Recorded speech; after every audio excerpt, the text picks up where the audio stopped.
Welcome to Drinking Problems. Today we have CP from Whatnot, and actually I call him DJ Daddy because well, one of the first times we met, he told me this story, and that's where the nickname came from because he used to DJ in gay clubs. I was like, okay, DJ Daddy. So what was that like, bro? I mean, I always wanted to be a DJ myself because I can't rap and I can't play the guitar, and I was like, well, anybody can just press play on a song and then pretend to do switches, buttons, and knobs and that ticka ticka ticka, whatever that thing's That called. that that's easy. Hey, you know what? You let somebody else take all the talent and you just make it your own, right? So what it's like when you're a DJ at a gay club, you got to make sure you have your oil with you. They're still prepared. That's Always awesome. prepared. So that actually that's a joke from my shows. So one of the first shows that I had raid me was Fire Dog. I don't know if you're familiar with him or not, No, but no. he gave me hell because I had a few rolls of nickels, like 2024 nickels, which is supposed to be a key date year coming up, because they only minted a very small amount of them. But I had those, and he was like, "Man, you can take those nickels and shove it up your ass." And I'm like, "Well, good for you. I got oil for it." Because he's one of those guys that jokes around. I got oil. I ain't got no problem with that. So that's where like the CP juice and like the Diddy oil and stuff coming from my show. That's where it came from. So for the longest time on my desk, I had that baby oil in That's in my awesome. screen all the time. So everybody's like, "What's up with the baby oil?" So that was the big thing when I first started out. Was baby oil was my thing. I mean, So everything's a sex toy if you're brave enough. you're not lying. You're not lying. I mean, gerbils, all that kind of stuff.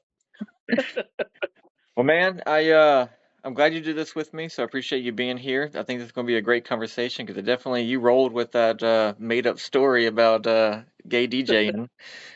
Oh yeah, no, I mean, hey, thank you for having me. By the way, I really appreciate it. Even though I think a gay DJ, was totally trying to redeem himself now, would wear that hat. But I want it. I I gotta get me one of those for sure. Hey, you know what? We'll get one, and then we'll buck and go something, and when you win it, we'll send it for you. Will you sign it, DJ Daddy, for me? Yeah, you know what? We might have to go white so I can put it on like a black Sharpie or something like that. If not, we can get one of Desert Willow's like glitter pins, and I can Perfect. sign it that way for you. We'll figure it out. The glitter's even Well, better. oh yeah, there you go. Even better, right? From a gay DJ. Hell yeah. So, how did you get started in the silver bullion coins, all the things like did you like grow up and your dad collected? Did you just happen to stumble across, a coin one day and thought that's neat and then you fell into the whole collecting hole and then eventually became a seller? Like what's the story? So part of it was my dad. So my dad didn't necessarily have a stack when I was growing up, but one of the things that he did was he was like following some blogs, and they talked about like the Rocky Dinar and like the Vietnamese dong reevaluating, and he was all over it. Right, he was buying it up like crazy. If And I only used to tell him, "Dad, you're getting a little too deep with that. You need to scale it back because I don't think it's going to reevaluate. It's going to go away. They don't have a central bank." And he was like, "Well, we'll see."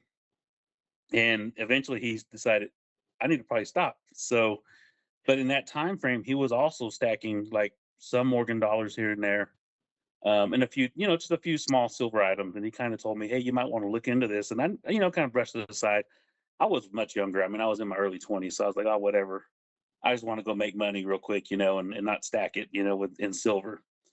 And then one day I got stuck in a rabbit hole on Facebook Shorts, and I was watching the guy on there, and he was talking about notes, so like dollar bills, talking about fancy serial numbers. And I got tied into, I'm gonna go get a stack of ones. So I'd go get a strap of $100 bills, and I would just start looking at serial numbers, and I'd find birthday notes and tombstone notes and all kinds of stuff. And then, one day my dad was like, "Well, hey, I have I have a bunch of coin that my aunt left when she passed away. Is it something you'd be interested in looking at?" So I was like, "Well, maybe." And then I started looking into the same guy does like coin stuff too. So I started watching some of his YouTube videos and some of his TikToks, and is like, "Hey, Dad, let me look at those coins." And he's like, "Okay." And so, I mean, I have stuff on my desk right now. I mean, half dollars, like in the roll still. Um, How old are Stuff like those? that was in there. Uh, Ike dollars. I mean, Morgan dollars. All kinds of stuff was in these Crown Royal bags, just stashed away for years. I mean, probably 30 years. And so I started thumbing through it. I started researching it, and I told him, "Dad, you got some really good stuff in here." And he was like, "You know what? You're taking the time to go through it. It's all yours." I was like, Go "I can't dad. do that." I was like, "I can't do that." And so what I wound up doing was I bought 4 3-ring binders, and I split everything up 4 ways. I split a book up for me, a book up for my brother, a book up for my sister, and a book up for my dad. And I tried to split everything evenly with 90% silver, 40% silver, and then we just bundled all the old clad back into the rolls, and we just split it amongst each other. And so that's kind of how I got into the coin side of things in terms of trying to stack silver. But my brother was the one that turned me on to whatnot. So Okay. my brother does. He used to do He used to be in the comic book category. He used to sell there, and he's like, "Dude, I heard they have coins. You should check it out." So I get on there, and I'm like, just watching stuff. Then one day I was like, "You know what? I'm gonna take a couple of spins on this game." And I mean, there were like $25 spins, and I was getting 1 gram silver. I didn't know shit about 1 gram of silver being, $1.50. I was just like, "Oh, cool, that's silver. That's cool." But like the third spin that I did, I hit a 1/10 graded gold. Yeah, I Nice. mean, I think I spent like $64 that day, and I went nuts over the gold. I was like, I got to look that up. So I started looking it up, and I'm like, that's a $450 freaking coin, badass. So then I kind of tried to steer away from buying on whatnot a whole lot because my brother was like, just be careful with it, be careful with it. And but then I started following people. We talk about the goat, we talk about Jones, and I started following him. I started following Kitty, and I started following a lot of the same people that we all follow. And it was like, man, they're doing a really good job. I would think they're making good money. So maybe I should start selling some of the stuff that I have. I definitely made sure that the stuff that I have that I inherit I call it my inheritance. I'm not going to touch that. That will always stay personal collection. I'll never move it. And it'll be handed down to my kids whenever that time comes. And I would hope that they understand the value of it, and they understand the reason why dad kept it, and they pass it on to their kids. But I got into the really kind of heavily buying on whatnot, and I was like, you know what? If I want to keep buying, I gotta sell because it goes pretty fast. Oh I yeah. mean, so I decided, you know what? I'm gonna look into what it takes to stream, and I was like, that's pretty simple. That doesn't seem like it's too much work. I'll do it. And then of course they had a really good deal for a new streamer. You could do like $150 in sales. You run for 2 hours, have 5 different buyers. We'll match your 150. I was like, even better, even more money I can spend. Yeah. So I decided, what, let's do it. And so I ran a couple shows. It was a little rough, a little rocky. I had made some mistakes.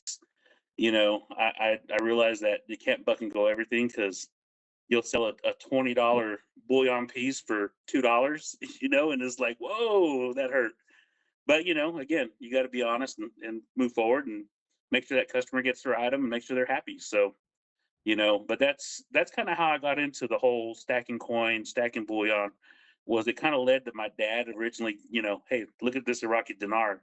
And what's really crazy is like that those those notes are really beautiful, and they're like a nice talking point. Like, hey, I got this. This they've never reevaluated, but it's kind of cool to have. But that's how I kind of got started, was with my dad doing all that. So, Man, that's a cool but story. I mean, everybody has an origin story, but the go from absolutely no interest whatsoever to actually realizing how valuable these things could be, and then you got bit by the bug, and now you're all in. oh yeah, oh yeah, that bug, it bites and it don't let go. That's for sure. Yeah, I spent a little bit of time over there, and I remember people talking about it. Like everyone thinks they're a genius when they're talking about this new investment idea. And they're like, bro, it's so cheap. Like the dollar compared to the Iraqi dinar, you could just get a bunch of them. And then whenever we set their new democracy back up, it's going to explode in value. And then you sell it back to them and you're going to be rich, bro. And I got a couple of paper dollars just because they were basically nothing but a cool souvenir. And that obviously we know how that turned out. They're worthless. Um, but yeah, man, I I actually started looking into how our monetary system works, and the more I learned, the more angry I got, and I was looking for strategies to, I guess, hedge inflation. Um, so I think there's only three things I really know in life that are true, and that's taxation is theft, inflation is secret taxation, and air fryers make the best chicken nuggets. That's the only three things I believe in. So I was looking at a way to circumvent the system, and I was like, well, there's this crypto stuff. Seems kind of scary. I'm into it now, but I didn't want to start there. I was like, gold and silver, man. It's so easy. I just purchase it and I place it somewhere safe. And then as time goes on, well, I guess there's a fourth thing. I trust my government to print more money. And the more they print, the more value that little coin or bar or whatever it is grows in value. I don't even have to do nothing except for not sell it. Well, long enough of buying, I'm like, bro, I'm gonna run out of freaking money. I better start making money. So I would use all my proceeds from whatnot streaming to grow the PC, and it's been working out so far.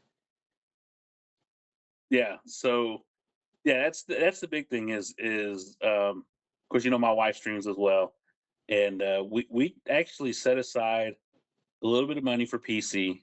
We set a little bit of money for stacking, and then the rest of it pretty much goes to reinvestment into the shows. Because, I mean, if you do it right, I mean, you can make pretty decent money. I mean, it is tough with the fees and that sort of stuff, but if you do it right, you have a way to be able to reinvest and to capitalize and have more. Um, but again, you have to be smart with how you run, how you stream. You got to be aware of who your client base is that's in the room at the time, and it's pretty tough. But on terms of what you do know, now I don't know if you've tried it or not. But what you need to do is you need to take your sorry, the wife just showed up.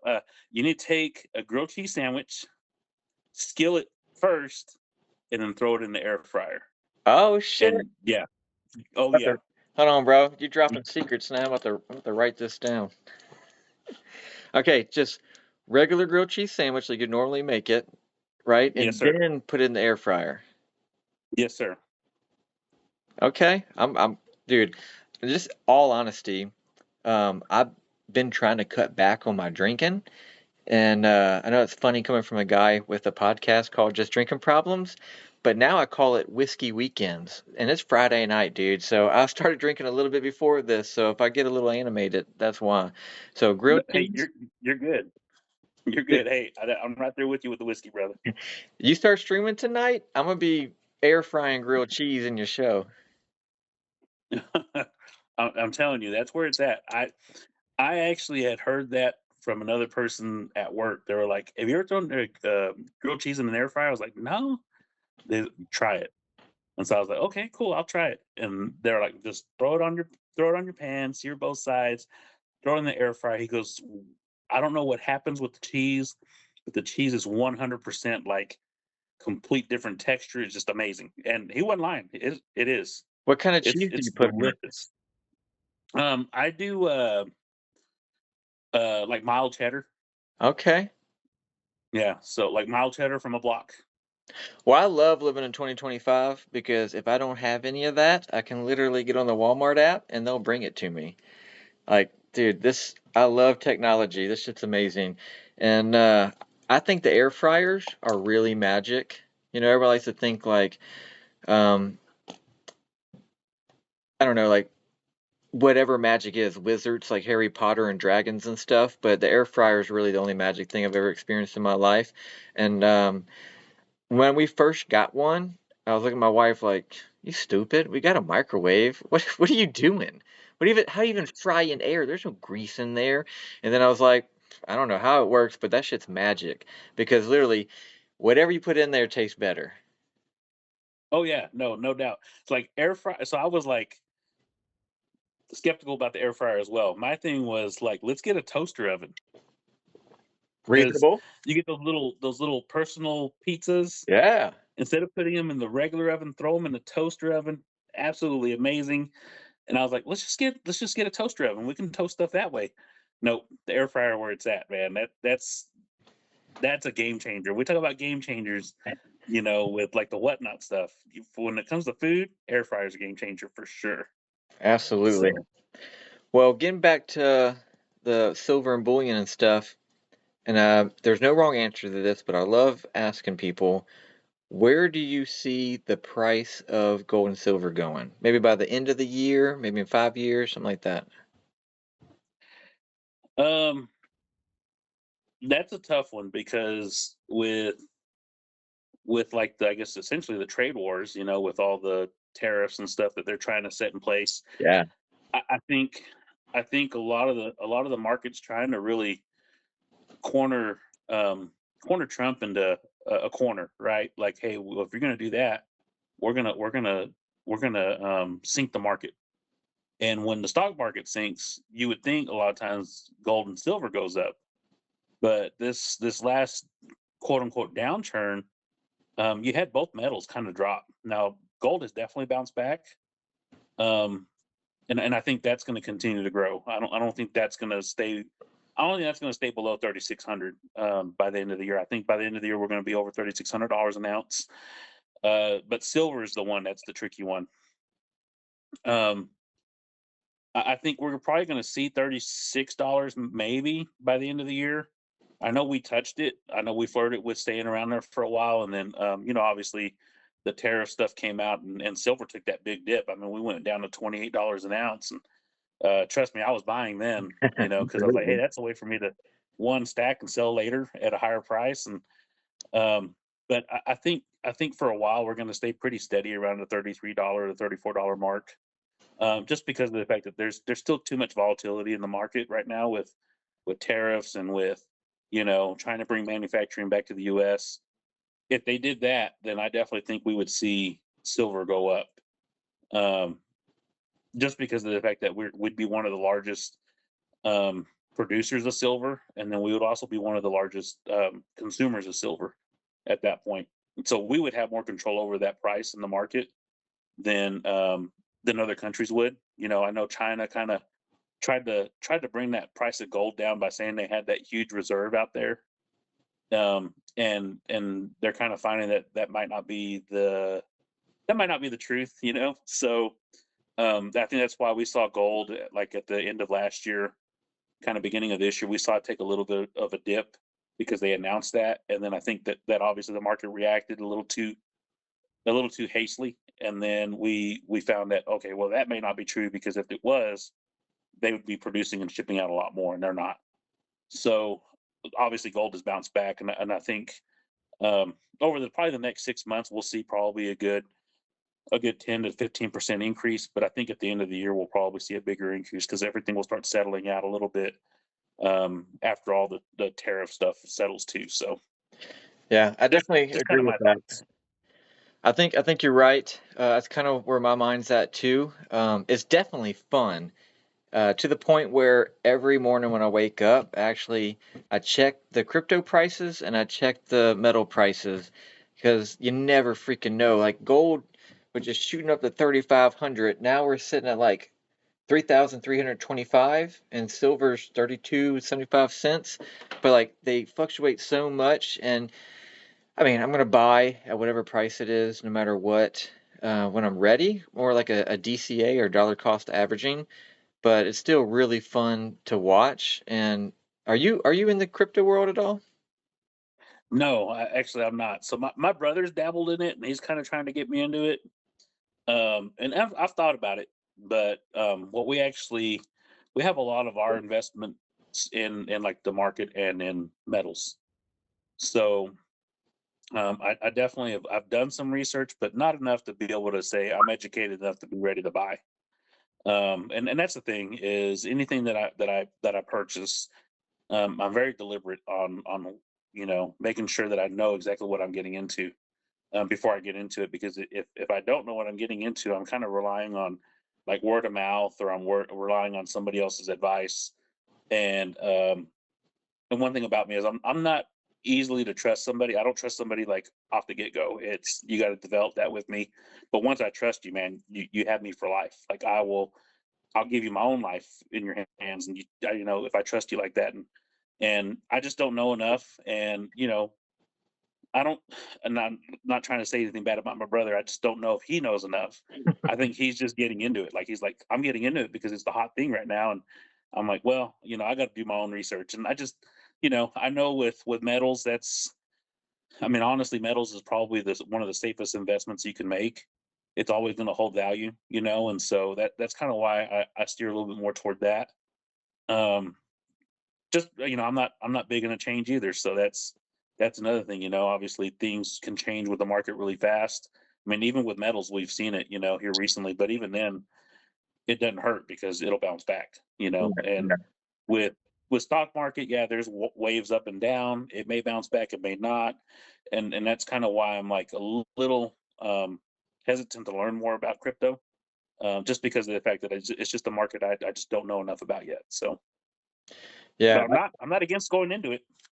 yeah. Maybe we should talk one day when we're not recording. But I totally get you on the trust thing. I feel like when you were talking to me, you kind of treat trust with other people kind of like that air fryer. Like until we finally get to know you, and you're like, okay, you're cool. Oh, Um, and then we won't send a link to this video to your brother. He don't need to know nothing. oh no, he can watch it. He knows I talk mess. He knows nobody's safe around me. So obviously, your dad hooked you up and started your stack, and that's staying in the family. That's going to the kids. What about everything else? Like, if you're growing your stack over time, what's your long-term goal or your reasoning? Like, why do I want this? Do I plan on selling it when I reach retirement age and we're going to pay off the house, or I want to use this one day for vacations, or what? Like, do you have any idea what you're doing with it? I mean, the PC stack. I'm hoping that stuff I can pass down. Um, I hope that by the time I reach retirement age, and I hope it's sooner than later, I would hope that we have a paid off house, we have paid off vehicles. We started kind of some of our journey with not just stacking, but over like the last couple of years, we've really looked at what can we do to live more debt free. Like if we don't owe money to somebody, we have the freedom to do whatever we need and whatever we want, Hell yeah. as long as the money's in the bank. And we don't have to rely on, hey, let's swipe that credit card. We can just say, hey, let's swipe the debit card instead. And so we've been working toward that. And so part of the stacking is more for, one, if it's an emergency, right? We can, that can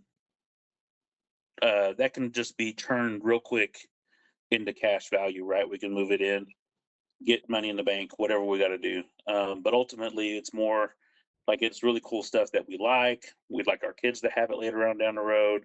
We'd like their kids to have it. And then if for whatever reason, if anybody needs to sell the items off, for an emergency or anything like that, that it's very liquid. So that's why I think that's why I've gotten into stacking more um than even like my wife stacks.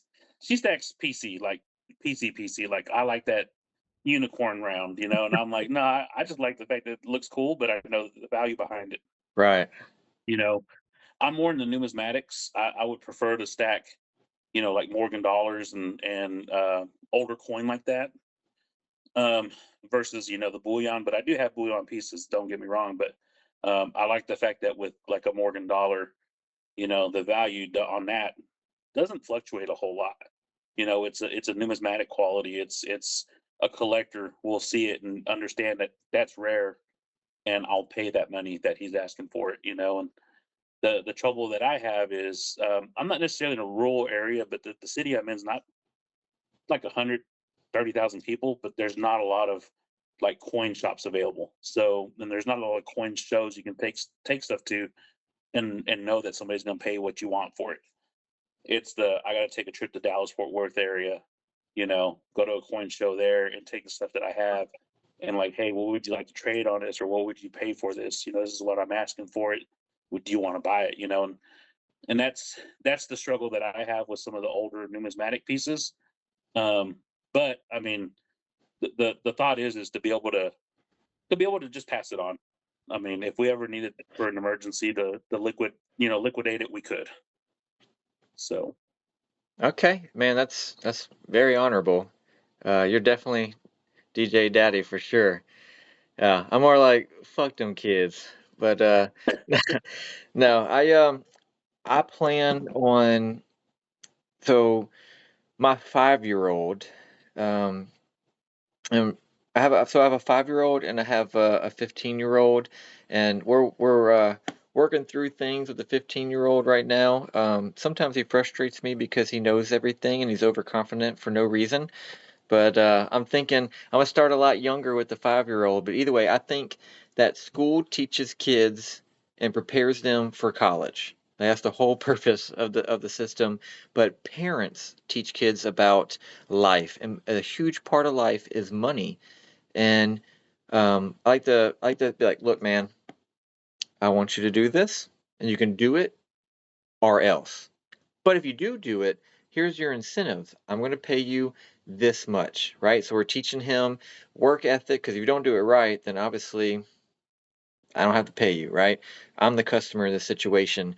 Whatever I do pay you, I'm taking half of it and we're investing it, right? So I'm already, okay, one, I'm stealing your money before you get it, taxes. But two, we're learning to invest when you don't lose anything, right? Because mommy and daddy pay for everything. So I don't know why I'm talking about parenting now, but basically, I love the idea of teaching the kids how to treat money and use it as a tool other than idealize it and get infatuated with it because I honestly hate the banking system.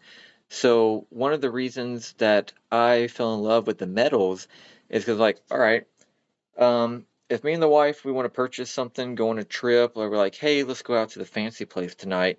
Well, how much money is in the bank, right? So I just whip out my phone, open the app. All right, we got it. We're good. Tomorrow will suck, but we're good tonight. What if the internet goes down? Where's my oh yeah. where's my money? You know what I mean?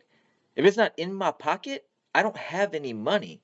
Now, two things, everything's based on the internet. When I go to the restaurant or we go to that hotel and I go to swipe a card without the internet, my credit card don't work, my debit card don't work. I'm literally broke. Unless I have something in my pockets, I'm broke. And they even if I had something in my pocket, they'd have to like run through a register, or something, and that takes the internet. So they can't even process transactions. We're so dependent on electricity and the internet and these functions of the systems that they use for us to transact and any type of trade in public. So I was like, okay, what if we get a, and this is where the crazy comes out. What if we do enter some type of war? We get hacked. There's a EMP. What about a solar flare? Like, I I don't think anything ever going to happen. So like 10% of my reasoning is the oh my God, what ifs. Um, that's my prepper mentality. But I'm like, look, if I have gold and silver, I'm solid, dude. I don't care what happens. If I'm still happy and healthy, I can transact, I can do things these hold values had for thousands of years. I can't mess up. I can take care of my family. I can provide. We're going to be okay no matter what. And the other thing, that the dollar's going to continue going down. So again, if as long as I just hold it, my net worth in metals grows. So it's like I don't think you can mess up with these metals, numismatic or otherwise.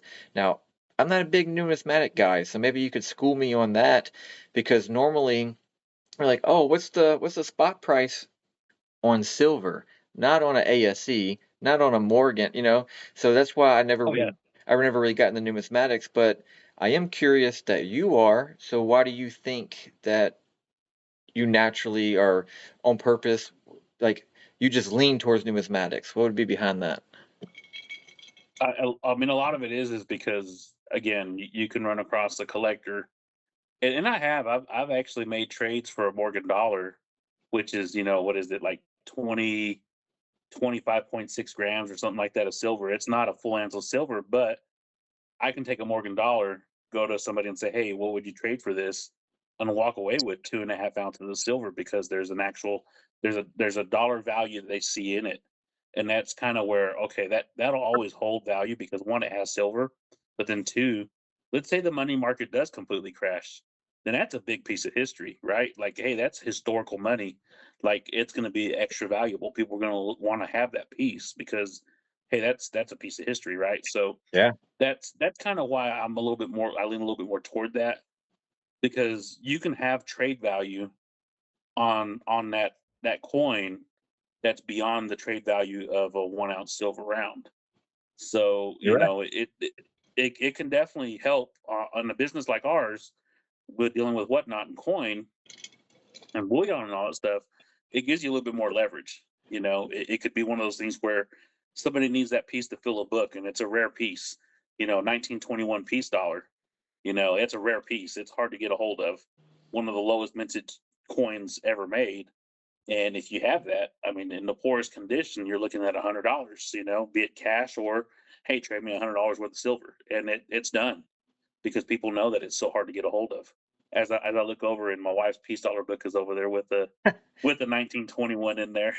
Nice, dude. So yeah, it was one that I worked out a trade for, and it's like I tried to sell it on whatnot and it wouldn't move. It was like I didn't have the right customer base at the time. And she's like, "I love peace dollars." I'm like, "Well, where did this come from?" And she's like, I watch you do your shows and I love the design." And I'm like, "Okay, well then that's yours." And so she's like, "What?" I Solid. don't think she realized. I didn't think she realized until she got her book that it was like really hard to get a hold of. So Yeah. that it's pretty neat though, because like I said, with that, the trade value can be huge, right? It could be because the history of the coin. It could be because that's the piece that somebody needs. I've sold Morgan dollars to people for more than even price guide value because that's the coin that their dad gave them. It was like I had a customer say, "Hey, my dad first gave me an 1885 Morgan dollar. That was the first coin I ever owned. That was a silver coin, and you have one that's slabbed up. I want to buy it." Okay, well, I'll run it in the show, and you buy it for whatever you want to buy it for. And it was $125 coin, and he bought it for $175 because of the value, not only because of the numismatic value, but because the value it meant to him that it was one of the first coins he had ever received from his dad. So it's it that's where it ties me to the numismatic pieces. Like, man, it can be a big difference between just a round of silver or something like that. So that's Okay. why. That's a big reason why. So you're telling me I'm an idiot for not being a numismatics? No, absolutely not. But that's the thing is, again, it comes from my side of it, right? How educated am I around it? And it's just something that, take the time to research it. And like with crypto, I haven't taken the time to research it. And so if you take the time to research, you're going to be like, whoa, dude, I'm missing out on some money here. But the other side of it is the cost to get a hold of it too. Yeah. You got to be willing to pay some price for it too. That's the downside. The price of an ounce of silver is going to be the price of an ounce of silver day in and day out. But that numismatic value, that's different. That doesn't change but like once a month. So Yeah, if you can sell something just shy of 1 troy ounce for 175, that's incredible. yeah, no, it is. And that's like seller tools. We talk about that on shows all the time. Like, if you're gonna sell like numismatics, if you're going to sell notes, if you're going to do any of that, the best thing to do is get you a red book for coin, get you a book for notes, and do your research. The red book is like a price guide for retail, and then the gray sheet is like a price guide for like wholesalers. So like if I wanted to go into a coin shop and I wanted to buy a certain coin, I can go in with the gray sheet and be like, "Hey, this is what your wholesale price is. This is what retail price is. Can you meet me in the middle?" And a lot of times, the local coin stores they'll work with you because at that point they know you're educated. They know that they can't get one over on you. Yeah. But when you go take stuff to them to sell, you better expect them to try and get one over on you as well because, it goes back and forth. They got to make their money. I definitely understand that. And we got to try and get it at the lowest price point that we can to make our money. But, the Morgan dollars, Peace dollars, Kennedy's, Walkers, like I sell a lot of the like the 90% silver, but the Morgans, I set aside unless somebody asks for it and they're willing to pay the premium. That stays set off of the screen a lot of the times. So just because of the fact that on whatnot, how people are. You've seen it in Oh your yeah. shows. They want that deal, right? They want to get that $100 coin for $27, and that's why a lot of that stuff I don't run buck and go. It's like you're paying a premium for it because I know technically what I could get if I go walk into a coin show with these Morgan dollars. I'm gonna get $80 for this. So you're gonna pay $80 on the app too. Sorry for you, but that's not gonna be a deal. Now, some of the other 90% silver, like the dimes, Morgan, not Morgan, Roosevelt dimes, Merck dimes, Washington quarters. I'll let that go for value. Like I want to make a little bit on it, but I also know that that's kind of like my base clientele. That's what got me started. That's what got me to where I'm at with my shows now, are the people that come in and buy the junk silver is what they call it. Like I understand I got to sell that, right? I got to have that because that original customer base that I had is still buying from me. But then I've also picked up a lot of, you know, like I wouldn't say high end spenders, but I picked up a lot of people that want the silver rounds versus the 90% silver stuff. So, I try and cater to both by running both options. I know there's some streamers out there that they refuse to run 90%. They'll run bullion all day. And that's perfectly fine. That's their client base. But I understand that my client base is a mix of people, and so I try and accommodate the all sides, right? I have notes that I run every excuse me, I have notes that I run every now and then. I have coin, I have bullion. I mean, we have I don't know, you probably missed a show, but we ran a nature's butt calendar What? on Desert Show. That's If awesome. you follow, I don't know if you follow Randaddy or not, but No, I don't think so. I mean, I may. okay, I don't remember everybody's names. I follow a lot of people. I might tag you the next time I'm on one of his shows. And if you show, don't feel like you have to show up, but if you show up, I'll have him show you the butt calendar. Okay, I'm So down. it's pretty funny. That was actually, so we did that, and then we did a coloring book that was humping animals. So we always try and find something kind of. I mean, it's been a while since we've done it, but we always try and find something a little unique to a show. Like let's run something like this. And so, kind of what we're doing now is, we do the CP juice when somebody buys for the first time on our show. We hook them up with a gram of silver. Well, earlier we were talking about that, like, hey, what's unique? Like, what can we do different? Well, for Christmas, my sister-in-law gave me a bag that holds two golf balls. I need to go find it, but it holds two golf balls. It looks like a ball sack. I was like, we're gonna get that, and we're gonna put silver in there. And anytime somebody's getting the CP juice, we're gonna take that ball sack and take a gram of silver out of it and just show it on camera every time. That's So, perfect. we're trying to be, trying to do things a little different, a little fun. You know, we're looking at doing like a treasure chest at the end of the show where it's like we may have a 1 ounce round, we may have a 2.5 ounce round. We don't know what we're going to put in it yet, but we're going to run an auction that's sudden death for 3 seconds, and whatever price it goes at, that's the price we're going to ship it out at. And if it's an ounce of silver and it goes for $10, it's going to be an ounce of silver that goes for $10. But it's one of those things where trying to keep people in the show for an extended period of time. Obviously, it helps the algorithm. Even for your next show, it'll bring you up to the top of the list so people can see you. But I also think it's kind of a unique thing to where the buyer's giveaway, like that's a buyer's giveaway, right? Like I bought something, but I also got it really dirt cheap, and that's kind of what we're kind of gearing towards, is like finding a way to get away from the buyer's giveaway, because everybody loves them form fillers on whatnot. So yeah, so we're trying to get away from that so we don't have to worry about that, and we can just we may run two or three of those items, and just give people an opportunity to get something pretty cheap and something pretty nice. So but it's finding a way to be unique and kind of still fit your clientele, your new people, and the people that have been with you for a while. So that's kind of what we try to do. is Yeah. something unique, something along the lines we've always done. I love it, and honestly, I love like all your ideas you're just talking about gives personalities to the show, so you know kind of what to expect when you go in that person's room because you've gotten to know them and their show. Like you said, it's unique because of their personal touches. And honestly, I feel like I don't sell silver; I sell entertainment with a side of silver. But man, I've been holding so many ideas in your head, in my head of everything that you said, and I kind of got a little buzz going. So I'm gonna try and shotgun you here.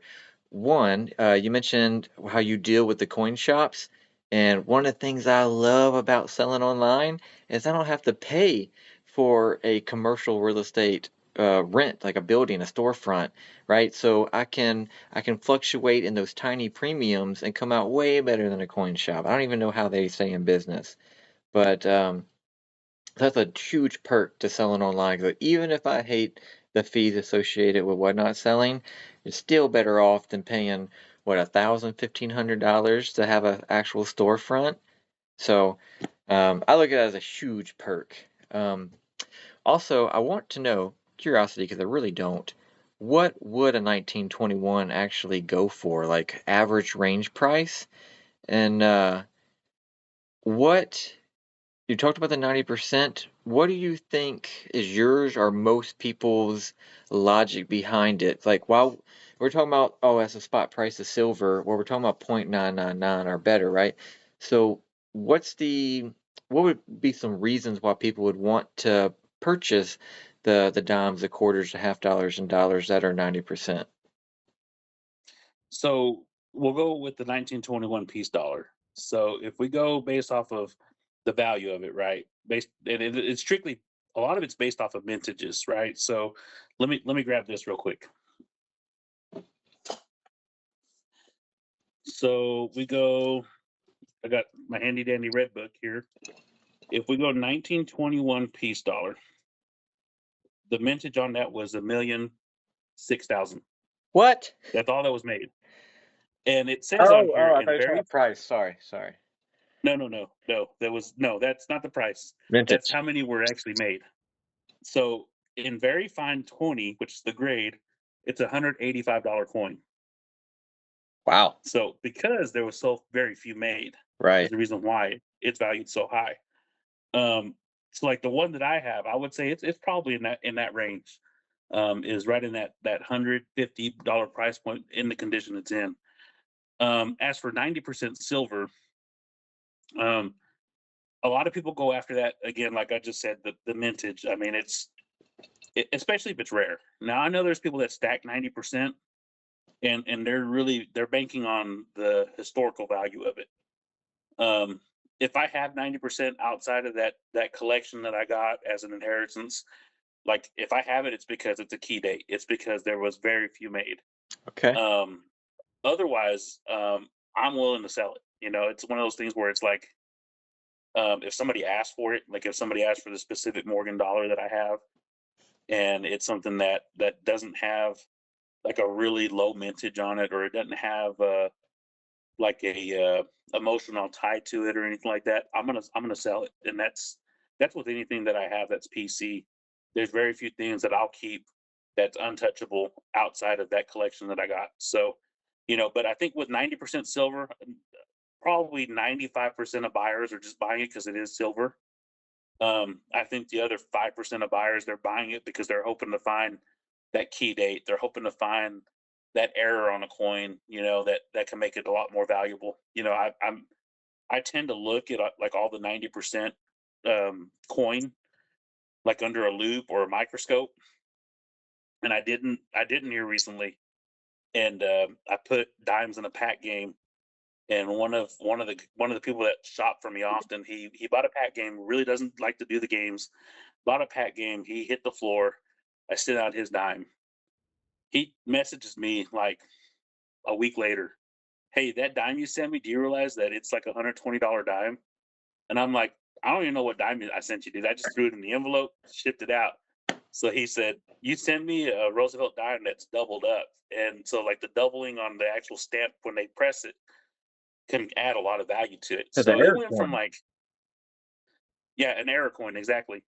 So he went and took a $2.40 melt value coin and is like, that's $120. And I'm like, keep it. That's a He hell was of a trying to send floor. it back to me. He was That's trying to send it back to me. I was like, keep it, man. That's my mistake. I didn't look for those coins that day.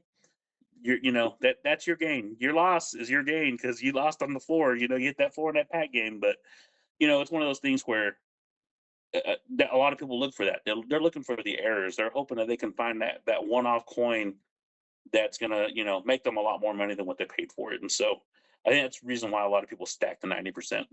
okay. Um, I I rarely ever sell anything that's 90%, mainly because it's PC. And partially in my mind, I think because I'm a little crazy and I'm always like prepper mentality, ready for the end of the world kind of thing. I'm like, bro, everyone recognizes 90%, and they may not recognize some random ass mint coin that they don't know if is that titanium, is that aluminum, is that silver? Like, we don't know, right? Especially they don't understand bullion. Because I don't think most people, if you told them like, hey, this is an ounce of silver, what do you think it's worth? Nothing. um, so I really like the 90% for that bartering purpose. But also, when I first started getting into coins, I was talking to I call her my mama. It's my mom's mom, my grandmother, and she was gifted a banker's bag full of 90%. Actually, this one. So, Bank of Commerce and Trust Company, St. Francisville, Louisiana. Her mom Wow. gifted her this, and she actually saved those as my mama was growing up. And it was back in the time where you actually could just get some change at the grocery store or the gas station and just save it, right? So my great grandmother gifted my grandmother, and then when I started getting into coins, she gifted it to me. And I was like, oh, I can never sell it, obviously. But I will definitely add to it. So I will go on people's shows and like nobody wants to really bid on some quarters or some dimes. Like, I'll take that shit, absolutely. So I've been starting to fill my own bag, and this is actually kind of cool. Do you know Naked Amish Midget? That's one of Yeah. his Yeah. bags. I don't know if you can see his little logo there. Yeah. I can see it. So That's cool. this is everything I've added to my family stack. Pretty much is where the way I look at it. And yeah, everything that I can possibly accumulate, I'm gonna pass down. So I love the idea of that, and you never freaking know because have you ever heard of Gresham's Law? No, not really. I mean, I could probably look it up, and that sounds familiar, but I can't tell you what it is. So Gresham's Law says good money will drive or oh, bad money will drive out good money. Sorry, bad money will drive out good money, as in most people don't understand the value of different elements. Like, if you go look, like gold is just an element on the periodic table. Who gives a shit? There's a bunch of elements I can't even name on there, right? I took chemistry in like ninth grade. Don't remember shit. So most people don't understand why gold or silver would be valuable, but some people do. So when I go and who transaction actually coins anymore? We all use plastic. But if you were and you got change, have you good question. Have you ever found any type of 40 or 90% in the wild? Yes. Really? Yes. Actually, when I first started getting into the coin stuff, like really looking at coin that I was getting back in change, and it was probably the first time I really paid attention. The cashier at a convenience store gave me back a half dollar. What? And but no, actually, what was crazy was she was going through the change and she dropped a coin and on in the register till, and I was like, "What was that?" And she's like, "Oh, it's just this half dollar." I was like, "Well, you mind giving me that as my 50 something cents back?" And she's like, "Not a problem." But wound up being like a 1943 Walking Liberty half dollar. Score. So I'm like, "Score! I'm taking it." And I've gotten a couple of like silver dimes and bankrolls. So before I started doing whatnot real heavy, I used to get bankrolls. I used to go to the bank, give me a box of nickels. Go to the bank, give me 20 rolls of dimes. Go to the bank, give me 10 rolls of quarters, and I would search them. And Quarters, I was searching for West Point quarters because they're low mintage. They're only made a couple years, and I found some of those, and those quarters sell for $25. Yeah. You think about, I go to the bank, I get $100 in quarters. I find one of those maybe, then I go take all that money back, redeposit it into the account, and then I got that $25 quarter. I Wow. turn around and sell it on eBay or whatnot, or wherever I sell it at. I'm selling it for more than what the actual value is, because essentially I got it for free. It was my own money in the bank. Yeah. I pull the money out in rolls, and then I take the rolls back and put it back in the account. So I used to be real heavy in the search and bank rolls. But whatnot does require a little bit of time for prep, shows, shipping, all of that. I mean, and so that takes away from the time of doing the bankroll searches that I used to do. So I was doing bankroll searches live when I first started out on Whatnot. Like, I'd have rolls of $50, and as I was ripping them open, I'd have people tell me, "I need that one, run it. I need that one, run it." And so I was doing that for a while, and it takes up a lot of time. And then I realized I'm not going to get the 1,000 sales very fast if I do it this way. So I was Yeah. like, I'm just going to sell the whole roll. You want the whole roll? Buy the whole roll. So, but yeah, that's one of the things that I really love doing. When I first started out, was doing searches and bankrolls. I was looking for silver. I was looking for, errors. I was looking for those one-offs that, were low mintages, that sort of stuff. And I kind of want to get back into it, but then I would have to kind of forfeit some of that Whatnot time as well, though, Yeah. and time with the family. I don't know if I would call. I think bankrolls would be called hunting, not wild. Now the $50 at the gas station, that will probably never happen again in your life, and probably hasn't happened to anyone you've ever talked to. But the bankrolls, that's hunting, and that's really smart way to find some stuff. 'Cause like you said, it's practically freaking free. Just costs a little bit of time. But the idea is that there's no reason why you couldn't, other than Gresham's law, as in enough people understand that these are all clad. They're fucking Yeah. worthless.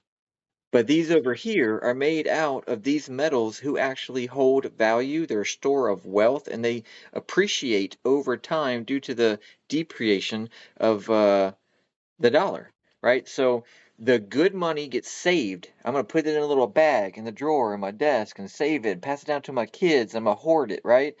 And then all this other crap, I don't care. Like, I'll just give it to them. They can put it in their piggy bank. They can flush it down the toilet. It's worthless to me. So that's the idea behind Gresham's law, and that's why it's so hard. And what a freaking score when you find something in the wild, like your convenience store experience. Like, you'll never forget that. Like, she's like, "Oh, Oh yeah. it's a $50. You want it?" Yeah. Exactly. And I was like, uh, "Do y'all usually have those in there?" And she's like, "There's a guy that comes in and pays in $50 a lot." I was like, "I'll be in more often." Yeah. And ever since then, they've had $50, but they haven't had silver $50. They've had a lot of those golden dollar coins. They've had a lot of that. What I'm hoping for is one day I'll run across somebody that goes in and drops a Morgan or a peace dollar in there, and it's like, score, it's like badass. But no, it was really cool to get that $50. And it was, I mean, the condition it was in, it was dang near brand new. I mean, it had very little wear on it. I was like, man, this guy did not know what he was doing. Or he got all this stuff as an inheritance and just going through it, not realizing that he Free could probably get money. a lot more than. Yeah, yeah. He's over there buying a pack of cigarettes with it, and he doesn't Yeah. realize that, hey, if I sell that, I can get 5 packs of cigarettes. So, That's why you gotta but teach your kids no, because all the work you put into growing something worthwhile, they're like, all right, I'll just spend it on a video game. Like, what? I'll kill you. oh no, my daughter, and I actually had mentioned this in a show. I was typing with Jones, and I were having a conversation on somebody else's show, and I was like, dude, my daughter has a bigger stack than I do. And he's like, what do you mean? I was like, she probably has easily 20 ounces of silver and probably 4 grams of gold Yes. already in her PC, and she understands what it is. She understands there's value. The thing and it's her grandpa, it's my dad, just gifting it to her, and I'm like, you can't just gift it. You got to make her work for it. She needs to understand that you work for that money, that you're going and you're spending money and whatnot. Because he does. He's a little scary with whatnot. And I'm like, you got to start putting stuff in your bin or something, Dad, because you got to make some of that money back. And he's like, oh, it's money. It'll come, it'll go. And but he hands a lot of it to my daughter. He's given it to other, my sister, my brother. They all have the option to go into his office and go into his collection and grab whatever they want, except for there's hands off. You don't touch this until I tell you you can, or until I gift it to you. There's Morgan dollars. He loves his Morgan dollars. You don't touch them unless he says, okay, you can have this one. And then his Merc dimes. He keeps certain years because of sentimental value, and so he has a ton of 1941 Merc dimes. He has a ton of 1941 half dollars because it's like his key date year is what we call it. That's the year his mom was born, so he collects those. And then of course he has a GSA Morgan dollar that he's already told everybody else, you keep your hands off of that. That's going to be mine when he decides to pass it on to me, And I'm like, are you serious? And he's like, I've always wanted a Carson City Morgan. I got this GSA Carson City Morgan. It's yours because you're the one that showed the most interest in coins. He said, anybody else, I'll give it to you before I die. That way you don't have to worry about it. And I was like, okay, well, I mean, awesome. Everything else, well, I'll split it up. Don't worry about that. So, but no, it's been cool, that we can pass it on. It's been cool that my daughter understands the value of it. She's 11 and my son's 6. And he's kind of still like, oh, it's whatever. It's kind of shiny. I like it. But what's really crazy is if we flash copper rounds in front of him, he's real quick to grab them. I'm like, wow, that's pretty cool because a lot of people don't gravitate to the copper, but he does. He loves the copper rounds. I think a lot of it's because they'll have the different designs on there, dinosaurs and planes and all that sort of stuff. Like Yeah. that 3D printed F-22 that you guys had that we got from your show. It's in his room, and he carries that thing around all the time. Yeah. He loves that. Awesome. Yeah, he loves that Kennedy that y'all put that colorized on there with the F-22. I mean, he loves it. He's like, that's mine. I mean, when we got the F-bombs from you guys, I mean, he was like, can I have one of those? Shoot, yeah. And he has all of his copper stored in there. I mean, he loves that sort of stuff. So when we know you guys are running, we're like, okay, we're gonna go buy something new, and like my wife had asked you to make this for her, Yeah, I love and that she too. absolutely loves it. And that we like going into shows that have unique things, and you guys have unique things, and y'all really have a unique show. We love it. It's a ton of fun. We've had friends like, hey guys, like jump in this show. Just understand it's a little bit adult. You're gonna see A lot, a little the bit. boobs. You're gonna see, like you say, you're gonna see some ass and titties. And we just let them know ahead of time. But it's a lot of fun, and everybody that we've invited to your show, they're like, dude, that was so badass. It's the best show I've been a part of. Like I can't believe I haven't ran across them. So we love it. You guys are doing great. Y'all have a great show. Y'all dynamic together. Like you said, she runs. She's the brains of the show, right? And you're just there showing stuff. But we love it. You guys work well together, and that I ran across you guys. It was one of those nights I couldn't sleep, and I was like, I'm gonna go on and see what's going on. And what caught my eye actually when I was scrolling through was that F-22. I was like, damn, that thing is badass. I'm gonna have to try and buy it. And then it was one of those things where it was like, okay, I'm getting sleepy now. And yeah, I hadn't ran it yet, and I fell asleep. But I told my wife about it. I was like, man, there was this show I was in. It was badass. They had a lot of 3D printed stuff. Let's go check it out. And so the next time y'all ran, she was like, that was badass. She goes, I could probably do it with a little bit less, some of the adult theme stuff. I was like, but that's part of their theme. It was fucking badass though. And she's like, well, yeah, it was. And then the fact that you guys mod us up in the shows, we love it, man. It's like, let's have some fun, but let's also help them, let's help them with their show, because that's one of the things when somebody mods us, I understand there's a trust factor with it, right? And it's not just, hey, let's see the red chat, but it's like, hey, these folks are here to support us. They're here to help us out, and you're trusting us to do that. And that's why we try and be a little bit serious with it when we go in and do the mod work with you guys. We'll put what's up for sale. We'll put, hey, do you have any requests? Because there is a trust factor with it, right? You're trusting us with part of your business because that's what it is. It's a hobby, but it's also a business because you're making money. You're making an exchange of product for money. So, we like to joke around, but we also like to understand that there's a serious part of it too.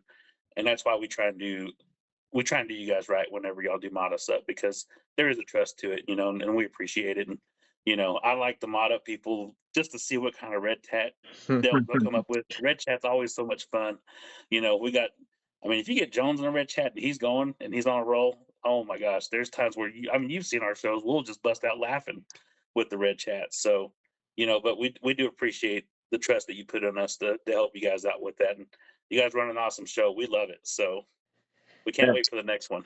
Great, man. Well, I appreciate it for sure. I actually was planning on running one tomorrow night, but I put an order in, and it took me forever to find blanks. It seemed like everywhere I could possibly think of, everywhere was out, and I was like, "Is this a tariff thing? What is going on?"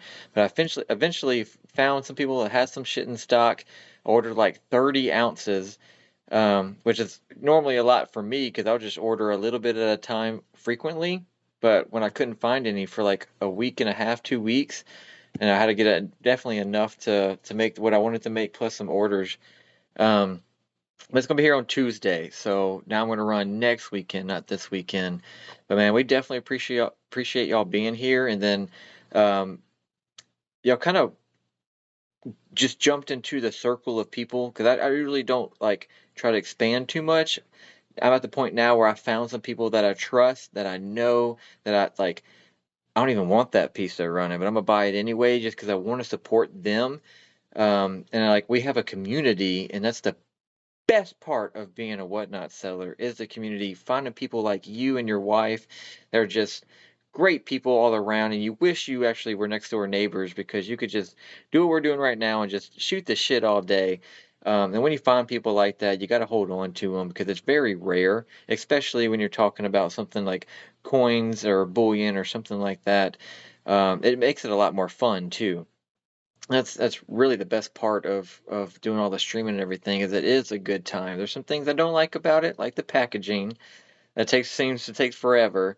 But yeah, definitely appreciate all your kind words, man. And if your son wants anything, like hit me up. Maybe I can do it, maybe I can't. But if I can, I'll definitely do it for him because part of the reason I really enjoy selling the kind of things that I do is because I naturally like to create things.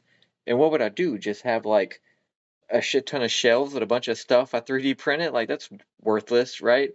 So being able to have an excuse to make more things, come up with new ideas, put my name on it or spin it, customize it, like whatever I come up with, now I have an outlet for it.